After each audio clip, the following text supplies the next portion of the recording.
Right, hey guys, how are we doing? Back another video from Annie News. I totally forgot to react to this when it came out. Very exciting though. That time I was reincarnated as a slime stuff. I remember when season two, was it season two was out? He did like cut content for that every week, and I loved that. That was so cool. He did like the power system explained, or how strong he is. Blah, blah, blah. So now, I love this. Diablo is so cool. He's so boss. He's got his own little like ways of helping, like help Rimuru become like high status within the world of what's it called, Tensura. And yes, we've got how Diablo broke the kingdom and turned Rimuru into a disaster class demon lord. So he's a genius, he's sneaky, but let's see what else was. Is this a cut content video? I think it is. Let's see how this goes down. When I say Diablo turned Rimuru into a disaster class demon lord, what I mean is the way he meticulously crafted that image for the nobility of Falmouth. Yeah, it's so cool. He had essentially taken all of Rimuru's feats in the past, twisted them in a way he saw was best, then fed them to Falmouth at the times he felt would have maximum impact. It was all part of his plan to break the Empire, then eventually build them anew as a nation under Rimuru's control.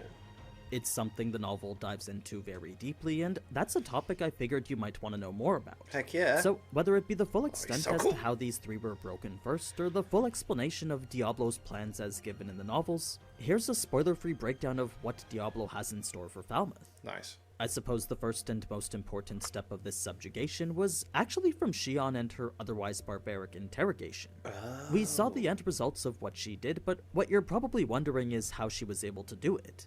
Well, in order to turn a human into living slabs of meat, you first need to understand the skill that made it possible. Right. Master Chef and its sub-skill's certain outcome. This was a skill that directly altered the laws of the world and essentially allowed its user to change an object's nature to the way that they wanted. Oh yeah, so like the food looks disgusting but tastes great. So, no matter how impossible it seemed for an object to reach a certain state, if Shion could imagine it, she could make it possible. Oh. This would then become the natural state for whatever object she was altering, and it would be impossible to change unless through a more powerful law manipulation skill. Like Diablo. So, if Shion was to turn three people into living, breathing meat cubes, the effects of her skill made it so it would be as if they were born that way. To paint a better picture as to what this state truly entailed, the king was described to be strings of unidentifiable organic matter connected haphazardly from one section to the other. There was a rotting stench which emitted from his box, and whatever organs could be visibly identified were clearly plucked out and glued back together without any hint of rhyme or reason. Oh my god. There was no other word to describe him other than some sort of sickening creature. I suppose the next question is, how was Shion able to get them to that state without killing them, and that's where we get to the torture part. You see, very incremental steps were taken to ensure nobody died from it. She would slowly yet surely peel back their layers of skin and muscles, then eventually get to scraping the meat off their bones. This was all while their physical pain was completely nullified, but it did absolutely nothing to alleviate their psychological pain. She would do so right until the three were on the brink of death, then heal them fully and repeat the whole process over again. Oh my god. So, time after time, Shion would disassemble their insides and outsides, then reassemble them to the unrecognizable state we saw in the anime. No wonder they were so willing to just be like, yeah, okay, please. Oh, we'll do anything. We will literally do anything. But then again, it's got to say something for the fact that the other guys were like, please save the king over us, kind of thing, if I remember correctly in the anime, weren't they? Maybe that was different. But, you know, for them to go through that much torture and then still be like, please just let the king live. Repeat this until they were all psychologically broken, and what you have are three powerful Falmouth pieces ready to do your bidding. Yes. It was a true expression of body horror that was done surprisingly 100% painlessly. Well, physically painlessly. The Just state we all see in them the in is head. therefore just one of the many reassembled states Shion left them in, and it was now their natural form, thus making regular healing ineffective. The laws governing their existence had been so incredibly twisted that unless the healing involved law manipulation of greater effect than Shion's Master Chef skill, the three would remain meat cubes pretty much forever. The only reason Diablo was able to do so himself was because he was able to figure out on the fly a means to bypass it. Before, he didn't even know the power of such an art and unique skill existed, but now he was able to see it was something that went beyond magic. Oh. He was able to see beyond his own limited purview of the subject and he's so discover cool. for himself what this new horizon was capable of, eventually leading to the successful negation of whatever forces bound them this way.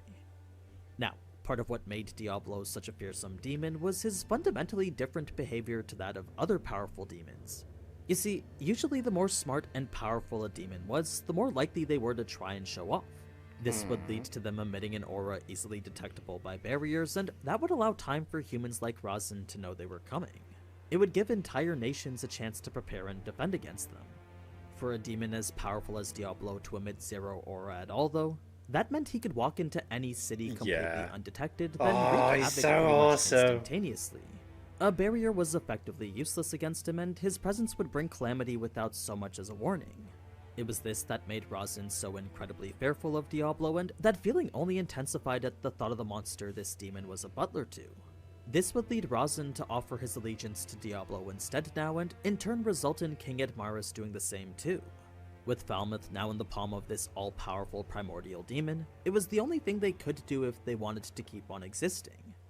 Now, it's important to know that part of this obedience stems from Diablo's Tempter skill, which is essentially just a powerful form of coercion. Right. It invokes certain emotions like desire or fear, then use said emotions to coerce the target into acting whatever way Diablo wanted. In this case, the emotion was fear, and the message being amplified was do what I say and you won't suffer anymore. Right. It was a unique skill that actually worked relatively similar to Merciless.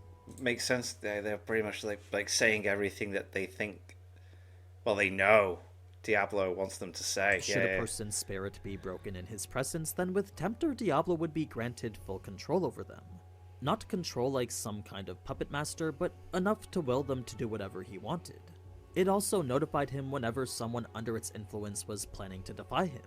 So, should Admaris, Razin, or Rayheim even think about betrayal, Diablo would know and be able to do something about it. This brings us now to the ploy within the Royal Throne area, and if you're wondering how Razin and the rest got there before Diablo, it's simply because him, Rayheim, and the king had taken a warp portal first. They had teleported straight to the castle's warp chamber and feigned unconsciousness as ordered to by Diablo. The kingdom was in panic after having lost contact with its army, but now that their king was back looking like this, they were in an even greater scramble trying to fix him. It was only after Razin awoke from his fake act that the nobles could finally ask questions and get some answers. This was all part of the plan Diablo had concocted for him, and it was a small step in the overall scheme Diablo created for this country. One you'd be surprised to know he had actually shared in full with Razin beforehand. There were quite a few steps that needed to be taken in order to achieve it, but from what Razin understood, the end result would turn Falmouth into Rimuru's plaything. An outcome he knew he could do nothing about, and one that was set in stone the moment Diablo had chosen it. It was only natural Razin felt bad for his former comrades, but when he envisioned what it could mean for Falmouth as a whole, the potential prosperity for its people was actually quite inspiring. Even if it did mean toppling the current government, what would be put in its place could very well make Falmouth thrive far beyond what he thought it ever could. Rimuru's the man. Now, in case you weren't aware in the anime, this noble right here was the Marquis of Muller. Okay. An additional piece Diablo The guy had that prepped makes beforehand, yogurts. and one that was... Sorry, I don't know if America have Muller. Muller over here is a yogurt company, so you get Muller rice and Muller corners, and so sorry. on it with Razin. Diablo was able to contact him via a connection with Fuse, and he would serve as a voice of reason amongst the chaos. One that would persuade others to listen and... I think I'm way too funny. Sometimes I think I'm the most funniest freaking person in the world, but I'm just not. I know I'm not. eventually come to the conclusion that Diablo wanted. This would also give Razin the opportunity to speak, which was for the most part the entirely made-up story revolving around Veldora and their army. He did preface by saying how they could save the king, and the way they did that was through introducing Yom. Razin had described him as the person who negotiated on their behalf, and he was on his way here bringing a potion which could fix the king. That was how the guards knew to let Yom in, and even the part about the potion was an important detail too. Of course, the main thing every noble was concerned with right now was their missing army and the unknown fate that had befallen them. It was an intentionally vague scenario Diablo crafted to separate Rimuru from it, all while using the talks of Veldora to connect it to him instead. By constantly mentioning Veldora's revival, it was only natural the nobles would think their soldiers had died for that. It was a genius move that not only dissociated Rimuru from the destruction of their army, but also provided a valid reason for how Veldora came back. A masterful play which manipulated the thoughts and minds of every noble present. This brings us now to when Yom finally made his appearance, and to explain why it was the nobles couldn't believe Razin had been saved, The main reason was because Razin was their strongest. He was the most powerful wizard in the entire country, and his defense of Falmouth lasted for over hundreds of years now. Right. So, for Razin to be bested was rather hard to believe. And he was taken down so goddamn easily. Like, it literally was just like, bam, gone. If it was coming from him, then it had to be true. Right. It was so a he story has got that quite became high more status believable there, when right? Rayheim himself gave a recount of how it happened. Naturally, hearing of Rimuru's negotiation gave them hope that they could do the same, but if their only avenue was through Rimuru himself, the nobles began to realize just how badly they messed up. To them, they felt there was no chance that Rimuru would ever want to work with them. That's when Yom would paint Rimuru as the forgiving type, but even that wasn't enough to sway nobles like Carlos over here. It was nobles like him that Diablo was looking out for, and if enough acted the same way he did, Yom knew Diablo would just kill all of them. It was all part of Diablo's plan to determine whether they were worth working with or not. The only reason Diablo didn't step in at all was because to exercise force now would make things difficult later. He would simply take note of any who displayed problematic traits, then likely plan to take care of them at a future date. There was always the chance Diablo would see all of them as worthless, and this was the reason Mirand and Grucius were looking so nervous here. In fact, with the disregard for humanity Diablo exhibited before, even Yom and Razin knew that if disrespected too much, Diablo might just end up killing everyone in Falmouth. Yeah, just It was an murder them, outcome yeah, they 'cause were he both can. very much trying to avoid right now. That's why Razin acted the way that he did, and it was the serious nature of the conversation which came after which would persuade the rest of the nobles to accept what Yom was offering. An open negotiation with Rimuru and the nation of Tempest. Of course, Diablo wasn't actually going to kill anyone yet, because if he did, he knew it would go against Rimuru and what he wanted. Well, yeah. He knew it would break the wouldn't be happy trust with he that. was working so hard to build, and that was a risk Diablo simply wasn't willing to take right now. So, instead, what he came up with was a clever carrot and stick plan, and it applied both in a way which would allow him to manipulate all the nobles. Diablo would then step up to fix the king, and while the anime made it seem like it was the effects of Rimuru's full potion, it was really just a show put on by Diablo intended to make it seem like that. Right. He was advertising the potion as Tempest's main export. Yeah, so that they'd be interested in that, but he's actually, he's trying to show, like, it's ridiculously great at what it can do, where he's like, you know, it is good, but I just need to add a little bit more to do this mad fucking shit here, right? All while Whoa. performing this fake ad, making it seem like it could kill That's anything. class. In actuality, he was just undoing Shion's skill himself.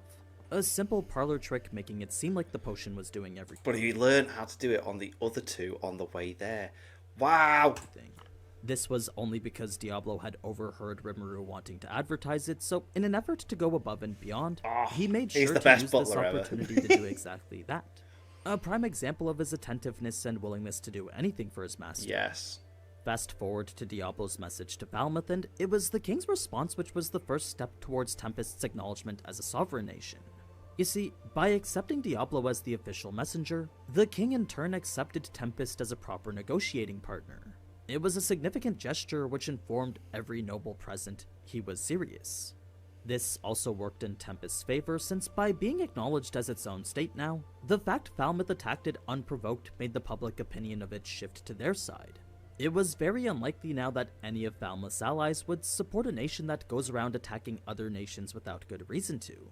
It also gave Tempest justifiable reason to hit them with the steep demands we saw in the anime. The king's own opinion didn't really matter much on any of them though, since though he was given free choice to pick whichever he wanted, Edmaris knew they each led to the same goal that Diablo desired for them. Plus, when Edmaris thought about the torture he endured at the hands of Rimuru and Shion, there was no way he would ever make the same mistakes No way. again. Yeah. I mean, the poor guy was literally forced to eat his own limbs at one point. Oh. So, in an effort to never experience that torment again, he was more than willing to follow through with the plan Diablo laid out for him, Of course he was. even if it did mean setting up his nation for civil war. This was a fact that Maris was more than aware of, and the true goal behind setting up Yom as king. Now, the absurd reparation amount was of course one of the ways to widen the divide between king and yeah, all nobility, that but money, the true yeah. purpose of it was a whole nother subplot Diablo came up with to lead the world's economy. It's an interesting topic I plan to share in a different video, but one that's not entirely relevant to... Oh, so we're going to be getting Shoko Tensei videos and that Time's Reincarnated as a slime videos. Oh, what a time to be alive. the Empire's takeover right now. The topic, that is the king's inevitable abdication the lack of forces to defend himself against the inevitable revolt than the eventual absorption of Yom and his forces. You see, by having Yom save the king's life, it was the easiest and most natural way to have the crown handed straight to him. It would be perceived as the ruined royal family handing off the job to a different generation. This would in turn make RIMURU their allies, and the only thing they needed to do then was fight on Yom's behalf. A simple job that required only a few more reinforcements, so long as no other nation decided to intervene with it. The rest was a matter of ensuring the nobles acted the way Diablo had envisioned for them, and as expected, that's exactly what happened. Edward was successfully chosen as the new king, and the timely dissemination of information led to RIMURU being seen as a disaster-class demon lord. He had made clear RIMURU was now part of the newly formed Octogram, and highlighted the fact that he was an ally to the fearsome Storm Dragon. His leadership was shown to be brilliant beyond compare, and his claim to the Forest of Jura was the very testament to that. These were all feats essential to RIMURU's image, and it was all part of Diablo's plan to build him up as this impenetrable leader. So, that was the first part of his plan to take control of the kingdom, and as I'm sure you could tell, it's all going exactly as Diablo had pictured it. Of course. His subordinates were working hard knowing the trail of his death, and that in turn made it so he just needed to sit back and relax. It'll be interesting to see if things continue to go smoothly for him, but I'm kinda hoping they don't so we can see him in action for once. Yes. That's pretty much it for Diablo's plan though, so I hope you enjoyed learning more about it. If you did, then consider leaving a like and subscribing. I'll try to make more videos like these in between my Mushoku Tensei ones. Now, before I go, I just want to thank Raid Shadow Legends once again for sponsoring this video. If this thing is you still can download the game people, for free using the link in the description or the QR. Isn't this like 5 years old anyway, now? As always, thank you so much for watching, and if you enjoyed this type of anime content, then you already know what to do. So until next time, ciao. Yo, Diablo is the man. Oh man, Mushoku Tensei, and I hope it's so cool because I'm out there really enjoying both of those every week. I think they're the two I'm watching on Crunchyroll at the moment. I've been stacking up on Kaiju number 8 because I want to watch that as my Patreon reaction thing, but I'm trying to just get my schedule right. Every Wednesday now is going to be the original Dragon Ball series with 2 episodes and a video there, so you know, that's on my Patreon page. I think Kaiju number 8 is going to be like the first 3 episodes in one now because I've still not got around to that, but then as you know, make that a weekly thing on a different day of the week because I try and put like 2 videos a day on this channel as well, so it's like and then work and sometimes I go away and so anyway, thank you to my patrons. If you want to have your name at the end of every video, I want to be able to watch patron-only reactions such as the original Dragon Ball series, link in the description to the Patreon page. $1 a month is all I ask to help support the channel. It's greatly appreciated. Thank you for that. And thank you all for watching. What do you guys think of that? What do you guys think of this? Click like, subscribe, leave comments below. Let me know what I should watch and discuss in future videos. And I'll see you guys all next time.